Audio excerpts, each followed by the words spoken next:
order. And I just want to thank you all for your participation today. As you know, this is a critically important issue for the Kentucky Housing Corporation staff, who I must say are among the very best. And this impacts the very future of Kentucky Housing Corporation, and especially the people of Kentucky who rely on Kentucky Housing for assistance. So I do appreciate y'all's participation. With that, Mr. Ratliff, can you confirm a quorum or someone, please? Yes, there is the quorum and the press has been notified. Okay, thank you so much. Next order of business is consideration and approval of the minutes of the pension meeting held February 22nd. And I must apologize. The room right behind me where I normally do this was in the process of being flooded that day in relation to a COVID-19 issue that we had going on at the same time. So anyway, I do apologize for missing that meeting. So has everyone had a chance to review the minutes from the last meeting? And does anyone have any corrections? I'll make a motion, Mr. Chairman. Okay, I have a motion to accept the minutes. Do I have a second? I'll second. All in favor signify by saying aye. Aye. Aye. Aye. All opposed, like sign. Motion carries. Okay, so today, as you know, we're here to talk about the presentation from Kentucky Housing Corporation Executive Management's recommendation regarding participation in the Kentucky Employees Retirement System pension plan. Mr. Miller, I'm gonna turn this over to you for any comments you may want to have. And I also just want to say that I really appreciate executive management's work on this. I know you all have spent many long hours working on this, and it's a tough issue for everyone, and has been a tough issue for many years. So Winston, if there's anything you would like to say at this point. Well, I'd just like to express my appreciation to all of the board members that are participating in the meeting here today. We appreciate your advice and judgment and action. I'd like to express my appreciation to the entire executive management team for the work they've done on this very difficult task of dealing with this pension issue. And with that, I'm going to turn it over to Jim Statler for a presentation whereupon he may call upon others to weigh in, and certainly we're all available here to answer any questions that any members of the committee may have. So Jim, if it's okay with you, I'll let you take it from here.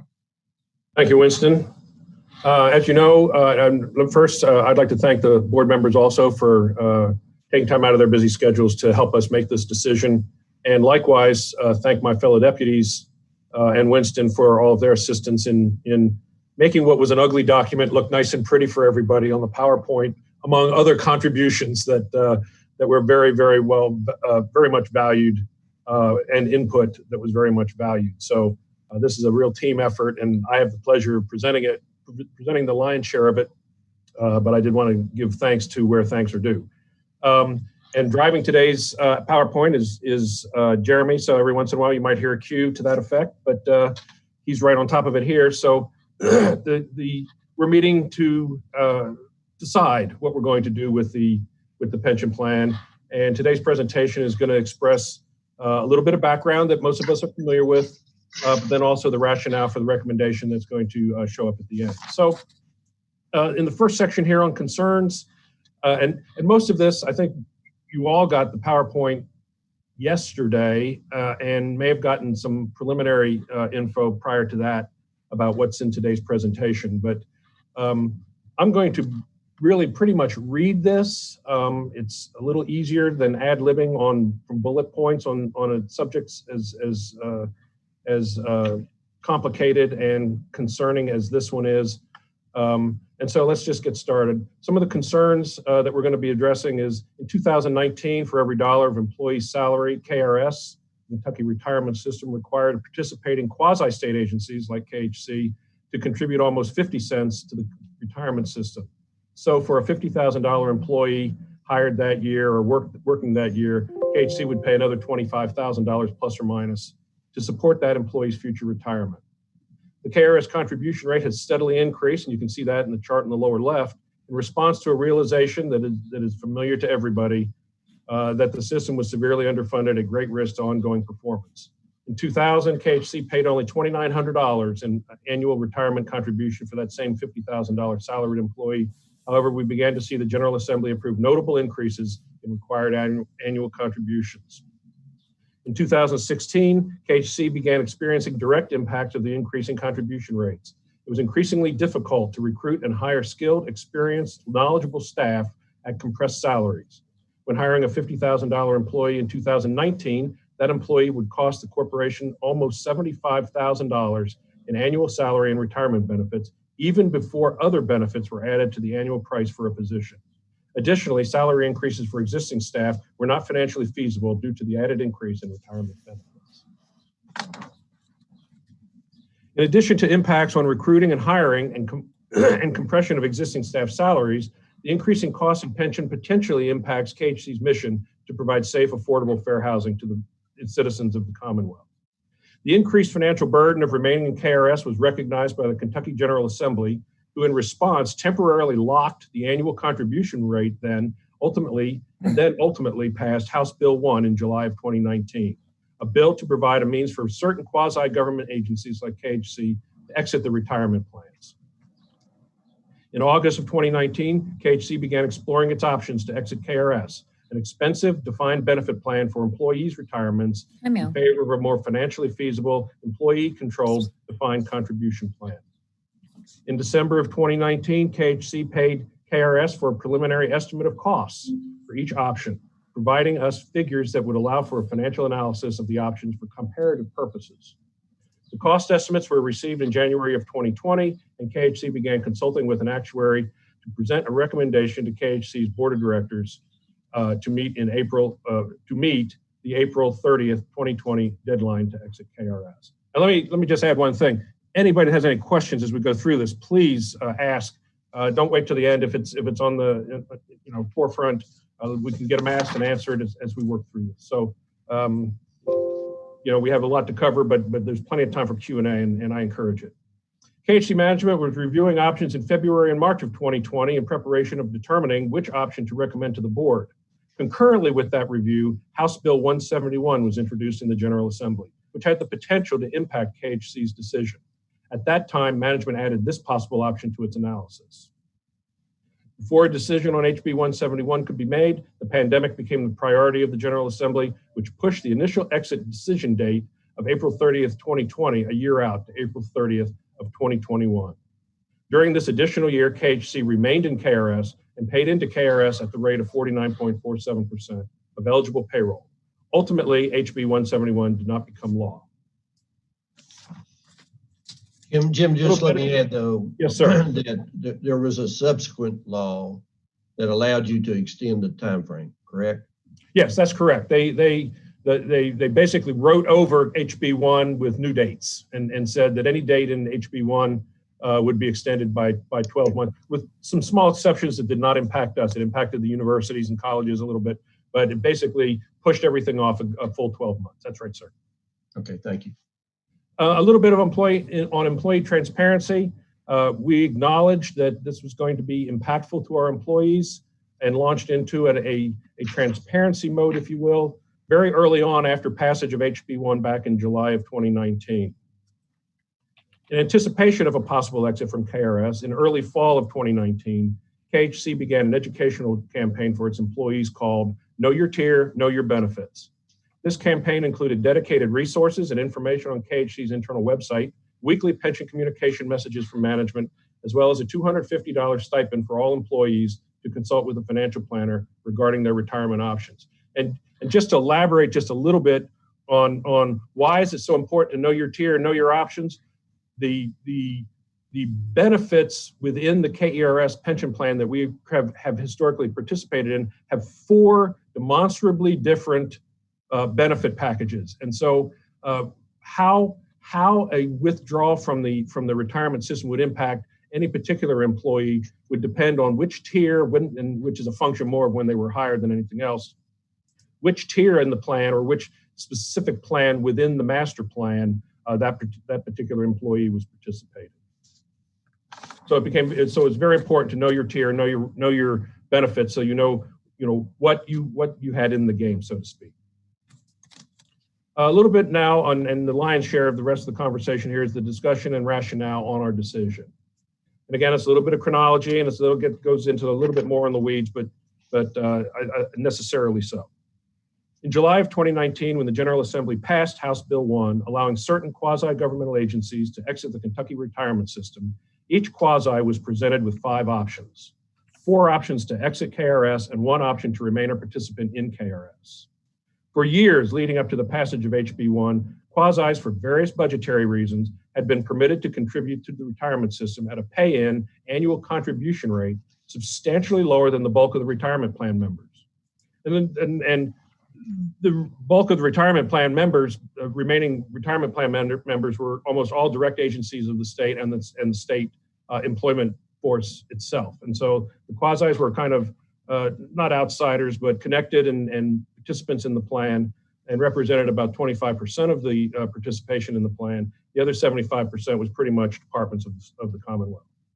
HB 1 provided a one-time opportunity to exit the defined benefit plan in favor of a more financially feasible, employee-controlled defined contribution plan. And the emphasis here is that we get one shot. HB 1 says you don't get to decide whether to do it this year or next year, 4 years out. You get April 30th, and now after the extension last year, you get April 30th of 2021 to make a decision and move on. The 4 exit alternatives in place today for the board's review are essentially 2 alternatives: a hard freeze option with 2 funding options and a soft freeze option with 2 funding options. The hard and soft freeze option. May I interrupt you just a minute? Yes, sir. I'm sorry. I want to be April 30th is the absolute deadline. Yes, and we have to submit to the folks across the street an application requesting authority or permission to withdraw from KRS, and that application, board resolution, all the different information that we have to supply with it must be in their hands by close of business April 30th of 2021. And so the actions here by the board and this committee, 30 to 40 days ahead of time, give us the amount of time to accumulate all the necessary information, much of which we've already accumulated. But the drop dead date of actually submitting it and in KRS's hands is April 30th of 2021. Does a subsequent retirement plan have to be in place by that time as well? One of the requirements is that plan, and Jeremy can speak a little bit more to that, but a plan has to be submitted with our application by April 30th that has the alternative or the substitute, the replacement plan already scoped out and in place. Okay. Jeremy, thank you. That's correct. We have to submit that with our paperwork on April 30th or by April 30th. Okay, thank you. Mm-hmm. And, the hard and soft freeze options have different benefit implications, and we attached in your mail out parts of a PowerPoint that the KRS put out right after passage of HB 1, explaining the different benefits available under the hard and soft freeze, and that was submitted as part of the package that we sent out to you folks yesterday or the day before.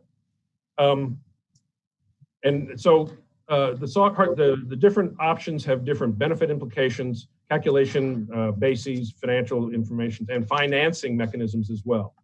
In April of 2020, we basically suspended our look-see at possibly withdrawing, and given the extension of the deadline to April 30th of 2021.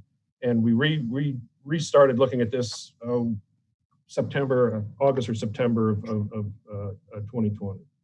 The overall approach to our review has been to examine the alternatives and settle on the option which management believes best ensures that KHC will have the resources and flexibility to fulfill its obligations of meeting the safe, affordable, and fair housing mission for years to come, mindful that we have just this one opportunity to make the decision to exit KRS. What's on this schedule is page 1 of an 8 or 9 page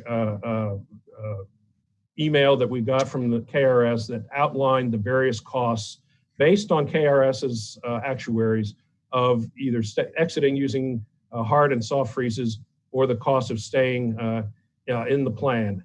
And you can just walking through this is the table that we were presented. It gives some outlines. It does give some dollar amounts. These are not the dollar amounts that were presented to this committee a month ago, but they are the dollar amounts that KHC would, or excuse me, KRS would expect us to pay on the exit options, or the cost of essentially staying in, being the 5th option down at the bottom. And the 4 columns on this is the cessation cost. It's a present value cost that KRS wants a certain amount on June 3rd, as of June 30th of 2020, and that number is what you're seeing there. Again, these are a year off on dates, so and I'll discuss a little bit of the chronology of what's happened because of the delay. But basically, you can see that the dollar effects of an option 1, just reading down the column, a hard freeze lump sum, which is you're going to pay, buy your way out of the pension plan with one big check. It'll cost $86 million and change. Option 2 is to buy your way out of the pension plan, but also pay for an estimated continuation of funding of the tier 1 and tier 2 employees, but still write a check essentially at one time, and that cost is about $123 million. Then you look at option 3, which is a financing illustration of funding option 1. And so pay me now $86 million, pay me over 30 years, it's $100 million in cash that would be paid to get out via a hard freeze using an installment method. And then option 4 is actually linked to option 2. Option 2 soft freeze lump sum is $123 million, pay it over time, it's $135 million. They do give in the second column the annual cash flows that are necessary to be paid on the installment systems. It's an annual bill of $5.8 million on a hard freeze installment payout, and a little over $7.5 million on a soft freeze payout, or $9.2 million if you elect to stay in the pension plan and pay that for 30 years. Then they also listed the discount rates, and the discount rates were spelled out in the statute or in the legislation of House Bill 1 that said if a quasi elected to exit using a hard freeze lump sum, then the discount rate used to calculate the cessation cost is 4.5%. Now the deal on discount rates is the higher the discount rate, the lower the answer. Okay, and so you can see that if you compare the lump sum soft freeze, so basically the legislation, I've heard somebody say the legislation biased a decision toward a lump sum hard freeze lump sum because the discount rate was the highest and resulted in the lowest cash out cost. Then if you look at the hard freeze installments at 3.5%, and I'm looking at option 3, they're saying, yeah, you can finance this over 30 years instead of having to write a check today, but your starting point's going to be discounted at 3.5%, not 4.5%, and you're going to pay more both in present value and then also through the financing. And similarly, the soft freeze lump sum, which is option 2, was priced out at 3.5% discount rate, but if you want to do it in installments, it's 3%. And what those do is it results in a different starting amount, and then the financing of it is a function of the interest rates embedded in the retirement plan.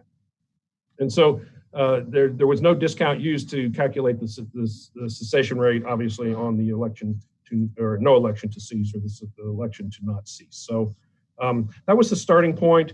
The 8-page email had 30 years worth of cash flows for the installment basis deals, and they went into some explanation of how the assets of the plan were going to be allocated for purposes of netting against the actual, so to arrive at the unfunded actuarial liability. But this is the basic tenets of the calculations that went into each one of the different option calculations. So Jim, could I ask a question? Yes, sir. for example, option 3, if you took option 3, you would have to pay $100 million up front. But if you financed it, it would be $5.8 million over 30 years, which is $174 million. Is that right? Yeah, essentially that's how you would look at it, exactly. And so the present value or the cessation costs of option 3 versus option 1 is the difference between the 4.5% and the 3.5% discount rate. And then the 30 years times the 5.8 would be what you'd pay in financing. And basically the financing charge is at an interest rate on a piece of it at 5.25% and another piece of it at 6.25%. And those represent the required investment performance parameters and assumptions that KRS uses in all of their actuarial assumptions. So you're essentially financing it internally at KRS's required rate of return of between 5.25% and 6.25%. Okay, so then the option 4 is $228 million if you pay it annually, right, over 30 years. Yeah, essentially the figure, it's actually a little bit more than that, Chairman, because those numbers, I believe, are what you pay the first year of the 30, and they have an increasing calculation that causes them to increase over time. And I don't have that readily available. I can get that. No, I don't need that. But in essence, your assumption is correct. It's no election then would be $273 million. Yes. Over 30. That's 30 years, right?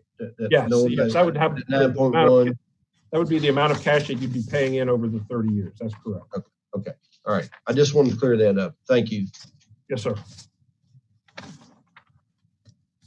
Okay, going to the next page, a little bit more on the discussion rationale, and some of the stuff that we did was management with assistance from our actuarial consultants determined that the figures presented were sufficiently adequate for financial analysis of the options for comparative purposes. I mean, I'm a doubting Thomas. I get these numbers. I have no reason to suspect there's a problem with them, but I want some comfort that the numbers are reasonable, and I'm not an actuary. And so we have Kavanaugh McDonald and at least one of the 2 members of Kavanaugh that's been working on our account are on the call today. But basically, I sent those gentlemen the 8-page document and said, can you please tell me whether this number makes sense or not? And they responded that the numbers did make sense based on their knowledge of our plan and the basis for how the numbers would be calculated. Okay, I think it's important to note that these figures were derived from employee data as of June 30 of 2019. Okay, but a final cost would be determined using data as of June 30th of 2020. That's as HB was originally written. And so we were working with old data, but we'd end up having to pay based on 1 year subsequent data. And so it was an estimate, and the estimate is useful for comparative purposes, but not absolute dollar amount purposes. And it's kind of a fine distinction, but in choosing the options, the impact of time will affect each option effectively the same. So as the basic data change and the amount payable might go up, it might go down based on actual performance of the plan, in this case between 2019 and 2020, the relative cost of one option versus another would not change appreciably. And so it was instrumental in what's instrumental is that the comparative analysis which is what we're basing our decision on was going to be on data as of the 2019, but then it was going to be updated for 2020, and that has some importance as we continue the conversation. Using this information as a starting point, management ran analyses of cash flows using the provisions of each option. The costs of the exit options are essentially the present values of the amount necessary to pay off KHC's portion of the plan's unfunded actuarial accrued liability, or the UAAL. And basically that says the actuaries say this is how much you need in the plan to pay the benefits that we've figured out have to be paid over the next 5 million years based on the current, and I'm being facetious, of course, but over the next 30 to 40 years based on the participation and the employees in the plan, discounted back compared to what the assets are in the plan. And it was determined that the overall plan, and it's been in the press, everybody knows the plan's funded between 12 and 15%. And so there's this huge unfunded amount, which is what the exit calculations were used to basically catch up for any quasi that wanted to exit. So the cost of exiting under option 3, and we've talked on this just a little bit in just preceding this, in option 3, hard freeze installment was derived from actuarial data using a discount rate lower than the option 1 hard freeze lump sum, a comparison of 3.5 for the installment versus 4.5, resulting in a much higher present value starting point, and then essentially financed within KERS at an imputed interest rate greater than 5%. For this reason, option 3 was dropped from consideration. So just mathematically, there was no way option 3, if there was a determination that a lump sum could be afforded, that to use a lower discount rate and a higher financing cost, option 3 was dropped. Similarly, option 4, which is the soft freeze installment payments method, was dropped since it too was based on a higher starting exit point than option 2, the soft freeze lump sum. It used 3% versus 3.5%, and it likewise would have been financed on the installment basis at an imputed interest rate greater than 5.5%. So at that point in our analysis, and this is a year ago, at this point, we had a hard freeze lump sum, a soft freeze lump sum, and remaining in KRS as the viable options available to us. So in the initial review of the 3 options, the starting cost of the soft freeze lump sum option was higher than the starting cost of the hard freeze option due as discussed to the different discount rates used in the calculations. The cost of remaining in KRS and paying an annual contribution rate of 93.01% appeared cost prohibitive. Now, as we've moved into a 1 year later, that 93.01% pay-in rate became a very, very fair 85.03%. Again, I'm being facetious. It's a huge burden on a pay-as-you-go if you were going to stay in the pension plan. In late 2020, when we were again ramping up to do this analysis a year later after it was suspended for a year, we learned that we would not be getting updated employee cost information from KRS to inform an April 2021 decision. And so we were going to be left using the 2019 information that we've just gone over and discussed. So the data is now a year staler, if you will, but a lot of water has gone under the bridge. So our decision would have to be based on the figures we received in January 2020, as I just said, the 2019 actuarial data, although the final exit cost would be now based on June 30, 2021 actuarial data. And so, again, water under the bridge, a lot of water has gone under the bridge, and we were a little concerned about how good the numbers would be for making a decision. We did consult with Kavanaugh McDonald about that, and there were ways of bringing forward, if you will, potential impacts of the extra year in the calculations. And collectively, we determined that we could still make a reasonable decision of comparing the options to each other using the older data. Jim, did the legislature do anything this session, or did the ARP have any impact on these options? No. Okay. The General Assembly last year punted it for a year, and they delayed it a year in the face of COVID, which was the most intelligent thing they could have done. So I'm not being critical. They simply changed the dates of everything that was affected. The thing that kind of caught us off guard in fall of 2020 was that we would not be getting a year fresher set of data. And so we did consult with our actuaries, and collectively we've determined that the basic calculations and the basic figures are still very usable for making an informed decision. Okay, so we get to this caption, fourth option, House Bill 8, and I'll just go through here and expand a little bit on House Bill 8. In March of 2021, which is this month, as we were preparing options to present to the board, the General Assembly passed House Bill 8, a bill essentially identical to House Bill 171 from last year.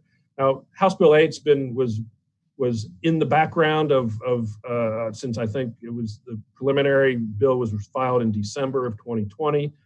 We were able to look at the guts of that bill. We watched the House Bill 8 work its way through the General Assembly. It had virtually no changes as it worked its way through. I'm not saying that there weren't changes, but they were inconsequential changes. So we were able to use what House Bill 8 was proposing and consider that as a fourth option in our decision on whether to stay in at KRS or not. And basically, House Bill 8 replaces the old option of staying in with much fresher numbers and, in our opinion, much fairer numbers. House Bill 8 cures several of KHC's historical ongoing complaints concerning the method by which KRS has historically charged employers for the repayment of the unfunded actuarial accrued liability. Historically, this was charged based on each employer's payroll for the actuarial period under review. This resulted in many employers purposely shifting payroll off their books, resulting in significant savings to that employer at the expense of those employers whose payroll remained stable and all within KRS. And so it's the proportion of one employer's share of the UAAL, which was being shifted between those employers that were unloading payroll and those who were maintaining a fairly stable workforce. HB 8 eliminates the incentive for employers to take advantage of this payroll reduction technique. And that technique was known early on when HB 1 was first passed.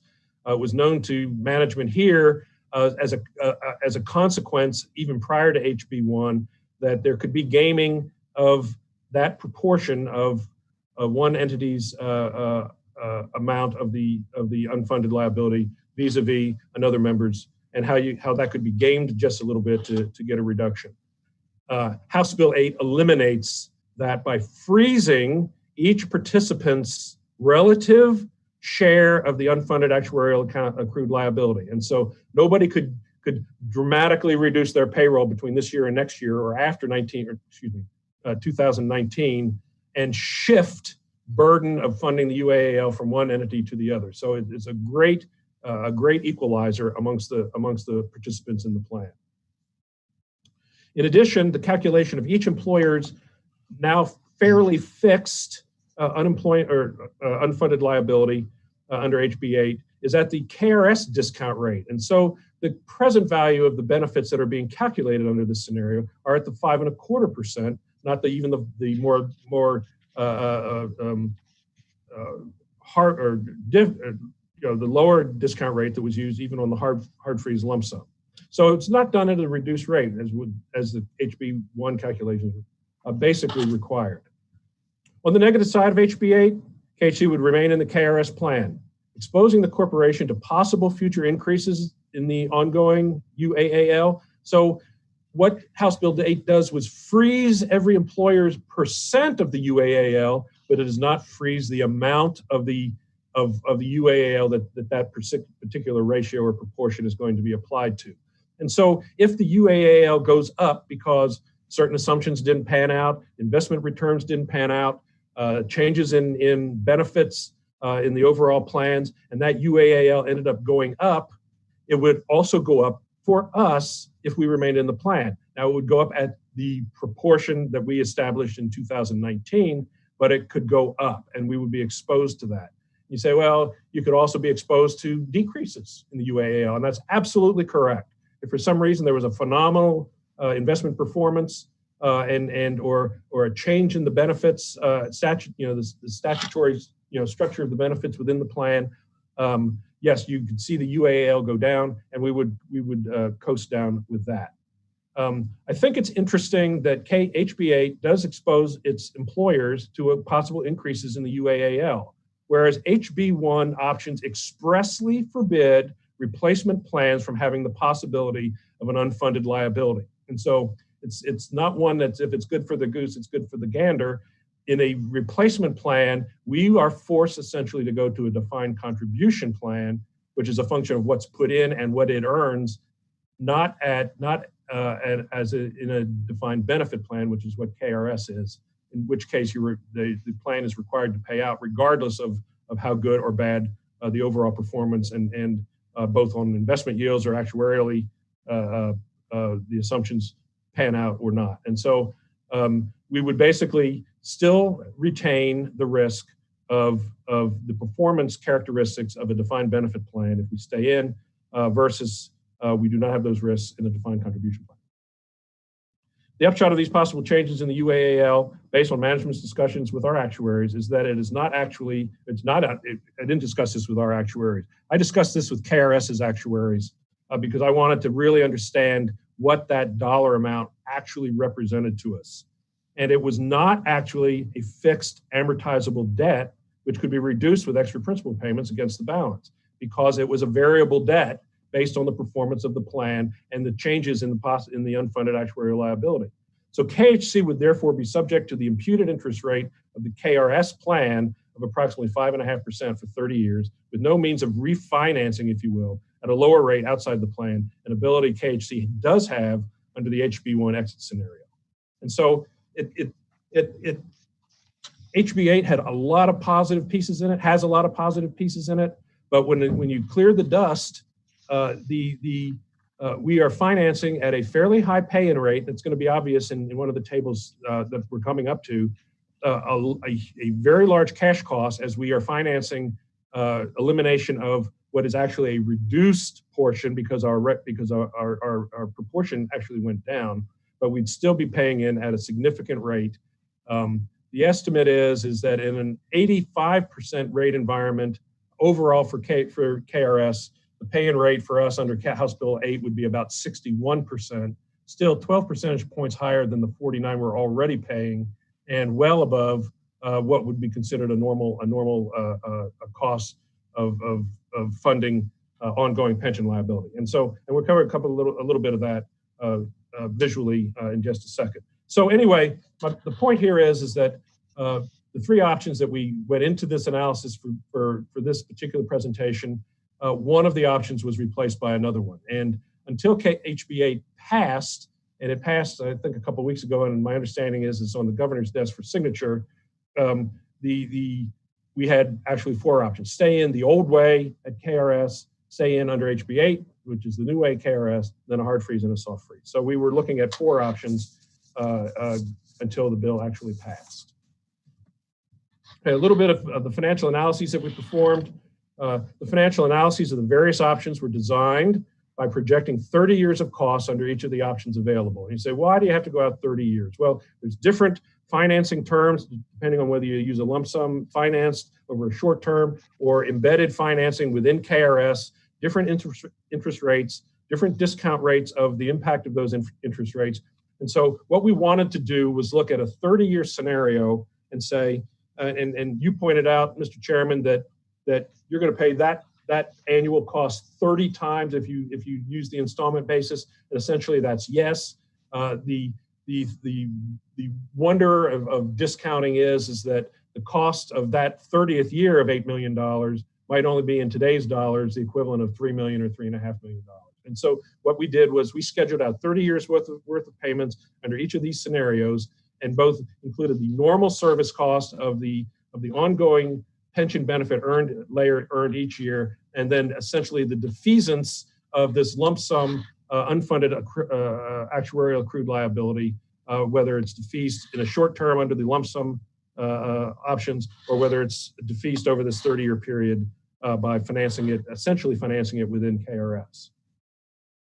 Staying in KRS without HB8 would have been cost prohibitive, and at this point, it was as soon as HB8 was passed, staying in it's not an alternative because staying in meant pursuant to HB8. Okay, the costs of maintaining a replacement plan were considered. Okay, there are administrative costs. We pay it to KRS. It's stated as a separate fee in the build of the normal service cost, and that cost was considered in standing up a policy or a replacement plan of our own. The attempt here was to make apples and apples and apples, the comparison of not just the hard numbers that were in the original email that we got from KRS back in January of 2020, but what are the different scenarios or cash flow impacts that can happen over the 30 years, including the cost of having these plans internal to KRS or outside, to make sure that we were looking at apples and apples and from a comparative standpoint. We explored the impact of potential loss of administrative fees due to lower pension costs available to charge to programs, and determined that there was an impact, that the loss of administration fees does not overcome the advantage of a hard freeze lump sum exit. Okay, so we are able to charge through some of our federal programs a recoupment of the cost of administering that program for the feds. Included in that cost is pension costs. And so we are permitted to charge some of the pension costs back to the program or through the admin fees or administrative fees that we receive from the federal agencies. The amount that we actually do send through, even at 49%, is not enough to have actually overcome the present value differentials between staying in the plan or exiting the plan. Then there was also some concern amongst management that the feds eventually would wise up and say, we're not going to pay 60% of your payroll in the form of pension costs in our admin fees. So you're only going to be allowed to charge 10% or 15% or something like that, and not the 49, 50, or upwards of 60 that we would have to pay in under HB8. And when they come to that conclusion, we had stayed in KRS, we wouldn't be able to get out because we only have a one-time option to get out. And so we were concerned about that, and the fact that the actual impact was comparatively minimal when you compare staying in, staying out. It did not overcome the advantage of the hard freeze exit. The analyses were subject to salary inflation and increases in headcount, and it was determined that remaining in KERS via HB8 with its higher ongoing contribution rate would result in higher overall costs than with the lower contribution rate assumed in the hard freeze lump sum option. And so the purpose of this one particular frame in the PowerPoint is we have considered what we think are all the different things that could impact the current cost of staying or leaving and the future cost of staying and leaving, and put them in a comparative mode so that we can actually compare the relative advantage of staying in or getting out. And we think we've covered all those that we are aware of. We've stress tested, if you will, the cash flows. Well, what if we increase headcount by 20%? Well, it's going to increase everything by 20%. It's going to impact, and you're going to see payroll go up 20%. You're going to see the cost of the pension cost on that payroll go up 20%. Oh, and by the way, if we stay in, it's going to go up. It's going to be increased by 60% of that 20%. And if we exit, it might be increased by only 5% of that 20%. And when those impacts are discounted back to present value, you can see you can get a good idea and a surer impression of what the comparative cost of staying in and exiting would be. Despite the use of lower discount rate and KHC census information, which is our actual headcounts, et cetera, the present value costs still came in higher than of HB8 than the hard freeze lump sum. And the pay and cost in future dollars, in other words, the ongoing pension burden in each future year's budget was extremely high compared with the future dollar cost of the hard freeze lump sum option. Now, that's not a super critical determinant in this analysis, because the analysis, I think, is a truer comparison of present value dollars. But if we were to stay in, and in year 29, the poor chap in the CFO's position has to budget $8 million for pension if we stay in, and he only would have to budget maybe $600,000 to $700,000 if we pull out. We'll be thanking the CFO who's sitting in that seat now, me, for exiting using the hard freeze lump sum option. Now, the present value is the great equalizer, and the decision we're making today is not so the guy 30 years from now says, boy, I'm glad he made that decision. The decision is based on what the numbers say, and it's the present value comparative difference between the four options or three options that we actually ran. The conclusion and recommendation. After we went through all these analyses, we calculated the present values. And by the way, the figures that were presented to this committee in February, the gross pay-in and the present value pay-in between then and now have changed by a typo, but I'll explain. But the numbers that you had seen before from a comparative basis have held up and are actually the basis for the conclusion and recommendation that we're going to discuss today. Based on all the factors considered, management determined that for KHC to continue to have the ability and resources to deliver safe, affordable, fair housing to the citizens of Kentucky, the hard freeze lump sum option would be best enable KHC to do so. Staying in KRS was determined to continue to expose the corporation to potentially negative plan performance while maintaining mandatory benefit obligations, and would deprive KHC of that ability and those resources. By remaining in KRS, KHC would be held captive by KRS's benefit structure, defined benefit versus defined contribution, performance risk, and and the required employee contribution mandate, which management feels is less competitive than comparable voluntary contribution plans prevalent in the private sector from which we recruit. Absent any financial incentive to remain in KRS, there remained only the exit options to decide between. The recommendation, again, since no determination was made that it was cost beneficial to stay in KRS, we looked at the two exit options, and due to the significantly higher cost of exiting under the soft freeze, management further recommends the KHC exit under the hard freeze lump sum option.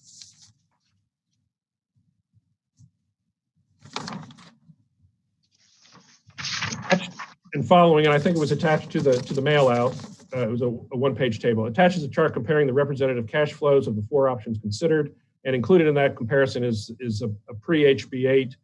That table was prepared before the actual legislation was passed.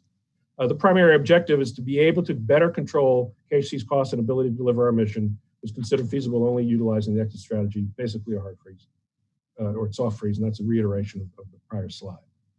A cost comparison of the two options shows a difference in overall cost of the hard freeze versus soft freeze of $109 million, which is $40 million less than the soft freeze total of $149 million.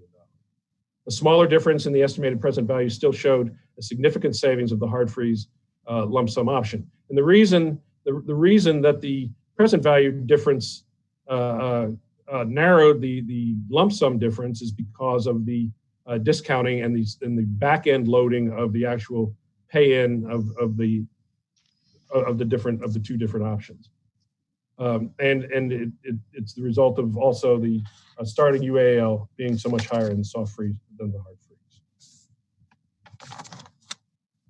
Implementation. The corporation is in the process of finalizing a defined contribution plan in partnership with Kentucky Deferred Comp that will replace the KRS plan. This is a requirement of exiting KRS in answer to your question earlier, Mr. Chairman. KHC is accumulating necessary documentation required to submit a full application in anticipation of the exit election from the KRS Board of Directors, the election at the board decision. All required paperwork regarding the decision, again, must be submitted to KRS by April 30th, 2021. Management has remained mindful and sensitive throughout this decision-making process of the potential impacts of this decision on individual employees. These impacts are vary greatly depending primarily on hire date and years of service toward vesting and eligibility thresholds. KHC is committed to and is developing plans to reduce the impact of employee transitions and retirements to the extent financially feasible in order to ensure business continuity. And so this was not done without regard to the impact on those folks that are going to be impacted by it, which is primarily most of our workforce. It was taken in consideration of that, the ability to hire in the future, the ability to deliver our mission. It was a balancing act. We presented the three masters that we've been serving in prior presentations to this committee and the board. It was extremely difficult to make this decision, but in the end, management believes that we've made the best decision for KHC, and that's pretty much the duty that is vested in us as management, and we've taken those steps to do that. So anyway, that's the rationale. That's why we decided what we did. Is there another chart there someplace, Jeremy? Keep going.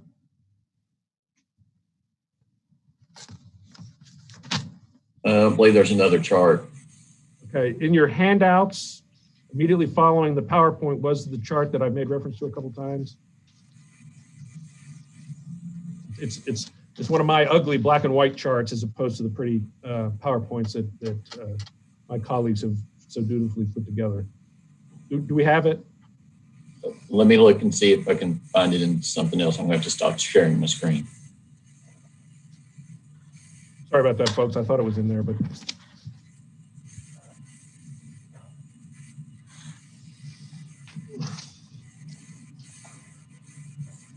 Jim, while he's looking for that, could I ask a question? You indicated earlier there's nothing that the legislature has done or ARP. Do you ever expect the legislature to do a direct appropriation that will help the quasis with this? And does KHC receive money now from the legislature? No, we don't receive any general fund appropriation from the state. It's my understanding that there are quasis that do get general fund appropriations. I don't know that as a fact. I've not looked at their financial statements. I can't verify that for sure. But included in the quasis are most of the universities in the state, all of the county health departments are in there, and the mental health facilities constitute the lion's share. Between those three, constitute the lion's share of the 114 or 115 quasis. We're a quasi. Student loans is a quasi. The higher education is a quasi. I don't know if they receive general fund appropriations or not. But my understanding is that I think some of the county health organizations have taxing authority, and so they have some sources other than internally generated funds like we're limited to actually fund pensions, whether ongoing or in this case of the lump sum exit. KHC has no taxing authority of any kind? None that I've become aware of, and I've been here for. We can issue bonds, Right. which it's not a taxing authority per se, but and we're not limited to and we're not limited to housing revenue bonds. We can issue general obligation bonds as well, which as a municipal borrower might be afforded some small tax break on what the cost of the bonds would be. But direct taxation or levying of a tax, we don't have that. Okay, thank you.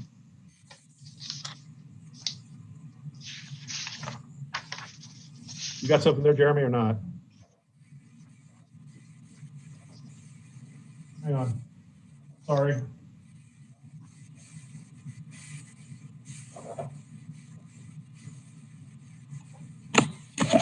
Jeremy, I just emailed it to you, so you should have it at the top of your email box.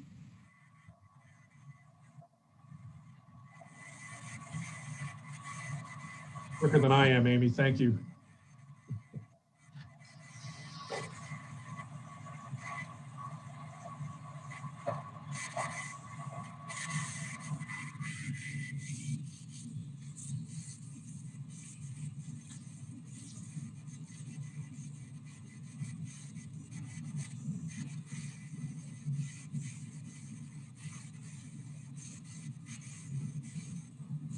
I do apologize. I know there's a lot of hourly comp sitting here waiting for this, but Jim, why don't you go ahead and you got it there in front of you. Why don't you go ahead and kind of explain there it is. there we go. Okay, good. This is kind of like a chart presentation of what we had. I'm going to minimize something so I can see it. Of what was actually shown in the last PowerPoint in February. And let's look across the first line of figures. The estimated comparative total cost in millions. Okay, so that's adding up all of the amounts that we're going to be paid in over the next 30 years and equalizing it to being the same type of dollars that are going to be paid in given the different options. And we don't really need to look at KRS, no House Bill 8 because it's gone. But you can see what the impact of HB 8 would have had on our overall pay-in, that we would be facing $285 million. With HB 8, it's $194 million.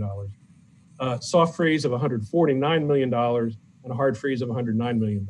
And so the overall pay-in over 30 years, that's the comparative numbers there. And so if you were to and below that is which one is high or are the relative differences between the different columns. And so if you read down the hard freeze column, the hard freeze is $176 million less cash flow paid in than the KRS, no House Bill 8. We would pay in $85 million more or less using hard freeze than we'd be paying in using KRS with HB 8. And we'd be paying in $40 million less using a hard freeze than paying or exiting via the soft freeze. And so those are the future dollars against future budgets. And so the deal is that the hard freeze is significantly less expensive from that standpoint. When you discount it back, which is the second set of numbers, and again, these numbers were on the PowerPoint that you all saw in February. The discounted present value of the hard freeze is 97 million compared to 131 for the soft freeze. Interestingly, although the gross number on KRS with HB8 is much higher using total pay-in, it's somewhat lower in present value, and that's the function of pushing or back-end loading 30 years, the 30 years worth of debt defeasance, if you will, under HB8 versus the lump sum character of the soft freeze and the hard freeze. And so it actually, on a present value, is a little bit cheaper than even the lump sum soft freeze. But you can see at the top of the chart how much more cash or how many the total amount of checks, the additional amount of checks that we'd be writing in HB8. And so, when you're trying to compare the cost, the discounting it to present value is, in my opinion, the great equalizer, because it converts everything to what would it cost today to do any of these different scenarios. And the 97 million on the hard freeze comes out the winner, $22 million higher or lower than the next best, staying in KERS. And with that next best comes the trials and tribulations of being a captive of a defined benefit plan vis-a-vis a defined contribution plan. And so this numerically is additional way of looking at it, and it was instrumental in assisting management in coming up with this recommendation.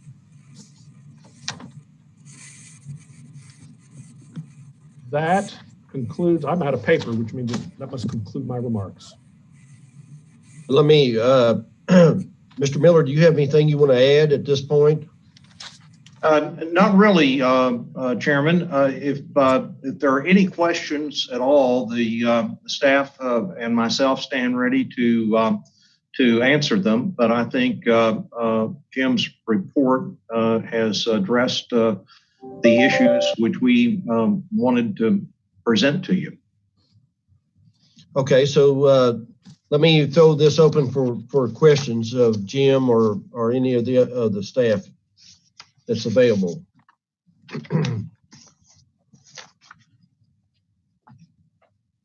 Anybody have any questions or comments? This is Steve. Thanks, Jim, for the presentation, and of course the hard work you and everyone else has put in over the last several months to get us to this point. I hope this is not too much of a basic question that or something I may have missed, but assuming we go with the recommendation, what is our liability, if any, for the employee, for the staff as a whole, with regards to their retirement going forward, or do they all just convert to a self-funded type of program? As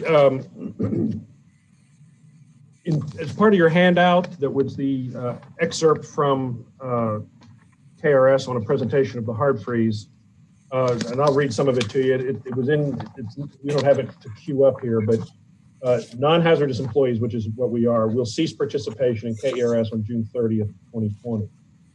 Okay, and then it says beginning on July 1, and again, this was a year-old presentation, so all the dates are 1 year older. Beginning July 1 of 2020, all non-hazardous employees will participate in the quasi-agency's alternative retirement plan, a defined contribution plan. And so what would happen is that upon retirement and meeting the retirement eligibility rules, an employee would receive the defined benefit that was earned through June 30th of 2020, or in this case 2021, from KRS. And then they would be able to draw additional pension or annuity stream or something of that nature from the replacement defined contribution plan, which would contain funds that they would contribute, we would contribute, earnings thereon, et cetera, much like a 401k plan. And so their pension would be comprised of two payments, if you will. If they continue working at KHC, they get the legacy defined benefit that was earned through June of 2021, and then the appropriate amount of pension capability or annuity stream available under the replacement defined contribution. Okay, thank you. Anyone else, please? Mr. Chairman, just as a technicality, I think before there's any kind of vote, the board members need to have their video on, please. Okay, thank you. So please, members, please turn your video on. Here, let me make room. I'll shut mine off. How about that? I usually have mine off.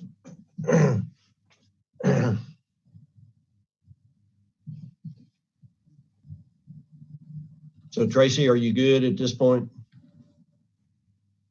I've lost Gail and Barry, and I've lost everybody actually. I'm on video. There we This go. is Susan. I see everyone. You got us. There we go. Yes, now I think we're good. Great. Okay, do anybody have any further questions of Jim or any of the staff? Well, Chairman, this is Barry. I'm going to throw this out here. It's not really a question. It's more of a comment. And I think it's appropriate to put this out here. Even though Jim is a hazardous employee, first off, I think he is hazardous, number one. But number two is, this is all in all seriousness. I had a conversation with Amy yesterday. I want to really pat the staff on the back for the change management that they took the staff through over a period of time. I mean, I don't know if you guys are aware of this, but Amy and a lot of the team at KHC has gone through what's called ProSci training, which is basically a change management course. So it's very evident that they prepared the staff very well over the last period of time. So I really want to commend them for the actions that they've taken for this, because this is not a very easy situation.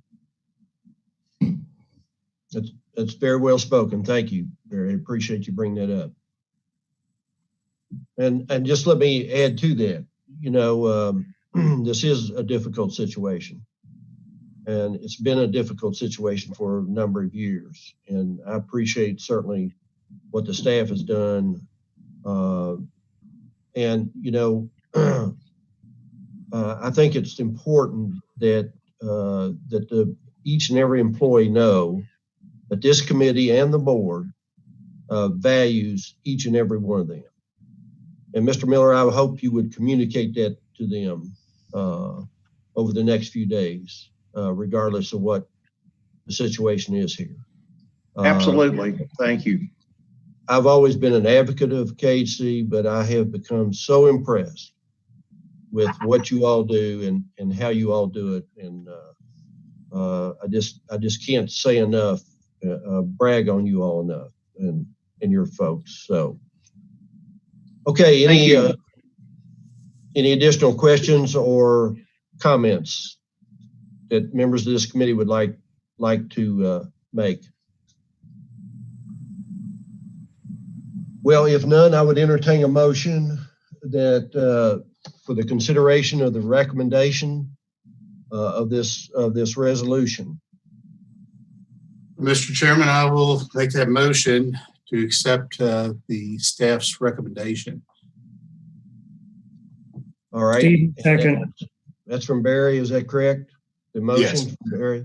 And then who seconded? Steve. Okay, thank you. So we have a motion and a second. Any further questions or comments? All in favor, and we all must remember that this is a recommendation to the board. All in favor, please signify by saying aye. Aye. Aye. Opposed, like sign. Motion carries. Okay, Mr. Miller, items from the committee or staff that you may have that are not on the agenda? I'm pleased to say that today we have no additional items that are not on the agenda. We again, appreciate everybody's time today. And I know Jim's report was long and detailed, you know, it takes some concentration to sit and absorb that. But fortunately, you had it in advance, and it's you know, a more detailed presentation than the information that we presented in the PowerPoint at the last meeting. But again, thank you very much for being with us today and supporting our recommendation. So, Mr. Ratliff, do you have anything that you would like to bring before the committee today? No, sir. Appreciate everyone's time. Thank you. Okay. Jim, you have any comments, any further comments you want to make? I saw Barry chuckle when Winston was saying that it was a long-winded, detailed conversation. So I'm going to spare the rest of the committee any more time of listening to me. So, but I do appreciate everybody's willingness to help us with this decision. No, I don't think I used the word winded, but maybe it can be implied. No, I'm using the term, Winston, hazardous now. I did like that hazardous employee. Does any member of the committee wish to make us any kind of statement or make a comment or a question at this point? All right, if not, I'll entertain a motion to adjourn. So moved. Have a motion. Do I have a second? Susan, second. All in favor signify by saying aye. Aye. Aye. Motion carries. Thank you all so very much. Thank you all. Thanks, guys. Thank you. Be safe, everybody.